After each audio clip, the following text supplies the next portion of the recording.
ఇక ఉదయం 3 గంటల సమయం నుంచి కూడా పెద్ద ఎత్తున ఉజ్జయిని మహంకాళి అమ్మవారికి బోనాలైతే సమర్పించుకోవడం జరుగుతుంది. చూస్తున్నాం ప్రస్తుతం మనం విజువల్లో శివసత్తులు దాదాపు మధ్యాహ్నం 3 గంటల సమయం నుంచి క్యూ లైన్ లో వస్తున్నటువంటి పరిస్థితి కనబడుతుంది. ఎందుకంటే మధ్యాహ్నం 3 గంటల సమయం నుంచి కూడా అటు శివసత్తులకు కావచ్చు, జోగినులకు కావచ్చు, అదేవిధంగా ప్రీతి పాత్రికరంగా బోనం సమర్పించుకునేటువంటి భక్తులకు మాత్రం ప్రత్యేక సమయాన్ని అయితే కేటాయించడం జరిగింది.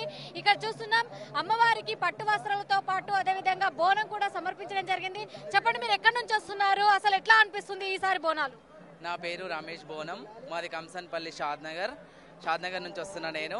ఇప్పుడైతే ఈ సంవత్సరం అయితే బోనాలు ఉత్సవాలు అయితే చాలా బాగున్నాయి. మాకు ఏర్పాట్లు మంచిగా చేశారు. ఈ గవర్నమెంట్ కానీ ఈ గుడి తరపున ఎండోమెంట్ కానీ చాలా బాగా చేశారు. మాకు సంతోషంగా ఉంది, ఆనందంగా ఉంది మేడం.